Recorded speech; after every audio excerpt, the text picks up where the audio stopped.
Light pulse আজকে তোমাদের problem print related next class কি আছে প্রথম maths how long will a 300 metre long train 300 metre একটা লম্বা train going 82 kilometre per hour cross a man একটা ম্যানকে ক্রস করছে running in the opposite direction at a speed of 8 kilometre per hour. দেখো এখানে একটা কি আছে, এখানে একটা ট্রেন, এটা একটা ট্রেন, এই ট্রেনটার কত 300 metre train.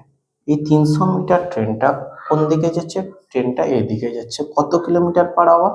82 kilometre per hour দিকে যাচ্ছে। ঠিক অপোজিট দিকে একটা বয় এদিক থেকে এদিকে আসছে at a speed of কত 8 কিলোমিটার পার আওয়ার। ওকে, 8 কিলোমিটার পার আওয়ার। এবার দেখো একটা বয় মানে একটা সিঙ্গেল পার্সন, বয় মানে একটা সিঙ্গেল পার্সন যে কোনো একটা জায়গা, তাহলে সিঙ্গেল পার্সন মানে অনলি কি হবে? Only train 300 metre. 300 মিটার যেটা অপোজিট ডাইরেকশনে আসছে, তাহলে অপোজিট ডাইরেকশনে আসলে রিলেটিভ স্পিড কি হয়? রিলেটিভ স্পিড অ্যাড হয়ে যায়। কত হচ্ছে 82 এন্ড এটা কি 90 kilometre per hour, 90 kilometre per hour. Okay, এবার কি বলেছে দেখো যে হাউ লং উইল এত মিটার ট্রেন গোয়িং এত kilometre cross a man in opposite direction at a speed of 8 kilometre per hour. তাহলে দেখো টোটাল কত 300 মিটার, কত কিলোমিটার পার আওয়ার বেগে যাচ্ছে? 90 কিলোমিটার পার আওয়ার বেগে যাচ্ছে অপোজিট ডাইরেকশন। তাহলে কত হবে 90 ইন্টু কত 5/18, 5/18 ইন্টু টি। ওকে, শূন্য শূন্য কেটে গেল, 9 2 18, 5 6 30, টি ইকুয়ালস টু কত? টি ইকুয়ালস টু 12 সেকেন্ড। তাহলে কত সেকেন্ডে ক্রস করবে? ক্রস করবে 12 সেকেন্ডে। If a train of 150 meter length cross a person in 10.8 seconds coming from a opposite direction at a speed of 11 kilometre per hour. Okay, তাহলে opposite ডাইরেকশনে যখন আসছে 11 kilometre, then the speed of a train, ট্রেনটার speed কত? ট্রেনটার speed বলতে একটা জিনিস দেখো, তাহলে অপোজিট ডাইরেকশন, এটা যদি ট্রেন যায় এদিক থেকে পার্সনটা এসছে। ওকে, তাহলে অপোজিট ডাইরেকশন মানে ট্রেন স্পিড প্লাস কত? Plus 11 kilometre. ওকে, 11 টোটাল যেটা বের হবে সেটা ইকুয়ালস টু, এবার দেখো এবার বলেছে এ ট্রেন এত মিটার ক্রস এ পার্সন, একটা পার্সনকে ক্রস করছে কত সেকেন্ডে? ক্রস করছে 10.8 সেকেন্ডে, এত সেকেন্ডে ক্রস করছে। আচ্ছা, এত সেকেন্ডে যদি ক্রস করে, এটা কি? এটা মিটার পার সেকেন্ডে কনভার্ট হলো। 150 মিটারকে 10.8 সেকেন্ডে ক্রস করছে, তার মানে এটা কি? Metre per second. এবার মিটার পার সেকেন্ডকে আমি যদি কিলোমিটার পার আওয়ারে নিয়ে যাই 18/5, এই পয়েন্টের জন্য এখানে কি হবে? এখানে 10 হলো। ওকে, তাহলে দেখো আমি যদি এখানে কাটাকাটি করি, 9 3 দিয়ে কেটে যাবে, 3 6 18, 3 3 9, 3 6 18, এখানে কত 6 6 36। ওকে, এখানে কত 5 3 15, 3 10 30, 5 6 5 30। তাহলে s plus 6 x plus 11 equals to কত? x প্লাস 11 ইকুয়ালস টু 50 और s ইকুয়ালস টু 50 মাইনাস 11 সমান 39 কিলোমিটার। তাহলে এখানে কি হলো? স্পিড অফ ট্রেন কত? Speed of train 39 kilometre. A train crossed two persons going in the same direction with the speed of 8 meter second and 10 meter per second.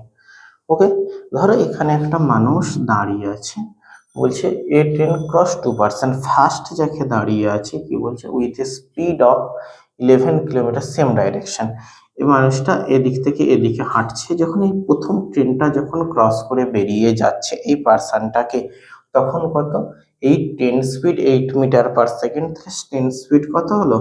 8 metre per second. ওকে, যদি train speed যদি 8 metre per second হয়, তাহলে কি বলেছে দেখো, and second যেটা, তাহলে আর কত সেকেন্ডে? 7 সেকেন্ডে। ওকে, এটা কত সেকেন্ডে? 7 সেকেন্ডে।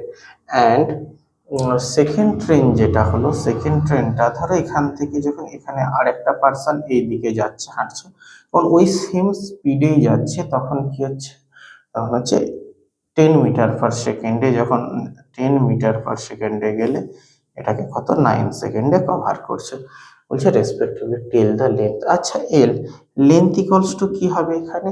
দেখো স্পিড, একটা স্পিড যাচ্ছে একই দিকে যাচ্ছে, স্পিড মাইনাস কত 11.8, কত সেকেন্ডে সেটা কভার করছে? 7 সেকেন্ডে কভার করছে। আবার দেখো এটাকে যদি L1 ধরি, এই সেম টু সেম এই যে 10টা আছে L2, তাহলে S মাইনাস কি S মাইনাস 10, এটা কত সেকেন্ডে যাচ্ছে? এটা 9 সেকেন্ডে যাচ্ছে।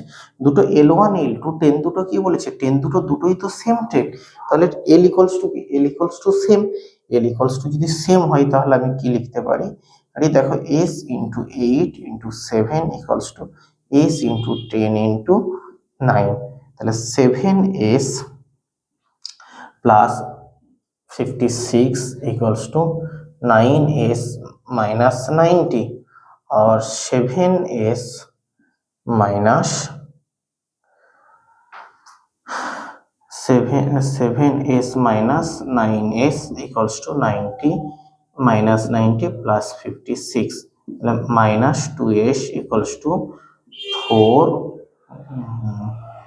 3 माइनस 3 और এস ইকুয়ালস টু কত হবে? S equals to 17।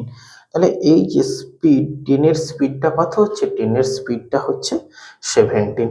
10 এর স্পিড যদি 17 হয় তাহলে লেন্থ অফ দ্য ট্রেন বের করতে গেলে যে কোনো একটা জায়গাতে আমি পুট করতে পারি। তাহলে লেন্থ এল ইকুয়ালস টু কি হবে?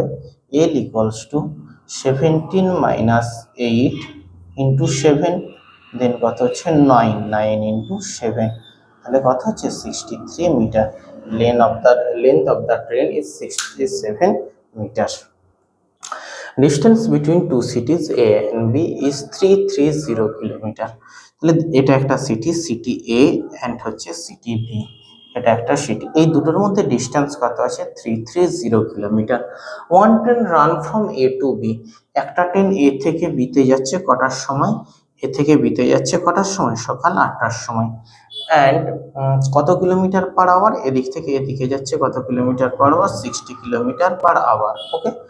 ওকে and another train from B to A 9 AM, এই ট্রেনটা কটা থেকে আসছে? কটায় আসছে? 9 AM, 9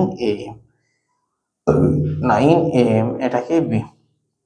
এবার বি থেকে যখন এতে আসছে তার স্পিড কত হচ্ছে? তার স্পিড হচ্ছে 75 কিলোমিটার পার আওয়ার। এবার এখানে কোশ্চেন হচ্ছে যে তারা দুজনে মিলে কখন মিট করবে। দেখো এই কটার সময় এই ট্রেনটা স্টার্ট করেছে? 9 AM, আর এই ট্রেনটা কটায় স্টার্ট করেছে? 8 AM। একটা জিনিস ভেবে দেখো, 8টা আর 9টা এর মাঝখানে কত? এই 9টা পর্যন্ত এই জায়গায় কোথায় এলো? এই জায়গায় 9 AM। তাহলে এই 1 ঘন্টাতে কত কিলোমিটার জার্নি করেছে? 60 কিলোমিটার রাস্তায় কভার করে নিয়েছে। তাহলে টোটাল ডিস্টেন্স কত থাকবে? এই জায়গাটা টোটাল ডিস্টেন্স মানে এই ডিস্টেন্সটা পড়ে থাকবে, এই ডিস্টেন্সটা মাইনাস 60 ইকুয়ালস টু 270। এই যে 270 কিলোমিটার যে ডিস্টেন্সটা পড়ে থাকছে, এই ডিস্টেন্সটা এখন এ কি এদিক থেকে এ 60 কিলোমিটার পার আওয়ারে যাবে, ওই দিক থেকে এ 75 কিলোমিটার পার আওয়ারে যাবে। তাহলে এটা রিলেটিভ স্পিড কি হবে? রিলেটিভ স্পিড অপোজিট দিকে গেলে দুটো ট্রেন রিলেটিভ স্পিড অ্যাড হবে। তাহলে কত? 270 কিলোমিটার যাবে কত? 60 প্লাস 75 ইকুয়ালস টু 270 বাই 531। ওকে, কত ঘন্টা টাইম লাগবে? 2 আওয়ার্স টাইম লাগবে। সবসময় জেনে রাখবে যেটা সেকেন্ড ডাটা দেওয়া থাকবে, যেটা বেশি ডাটা তার সাথে অ্যাড হবে। তাহলে 9 AM প্লাস কি 2 আওয়ার্স সমান 11 AM। তার কারণ দেখো কেন আমি 9টার সাথে, কারণ এই 8টার সাথে করলে কি হতো? 10টা অ্যান্সার বেরোতো, বাট 8টা থেকে 9টা তো গ্যাপিং, সেই টাইমটা আমি ধরবো, যেই টাইমটা দুটো ট্রেন বা দুটো পার্সন একই সাথে জার্নি স্টার্ট করবে, সেই টাইমটা দিয়ে আমাকে ক্যালকুলেশন করতে হবে। তাই এটার অ্যান্সার কি হবে? 11 AM।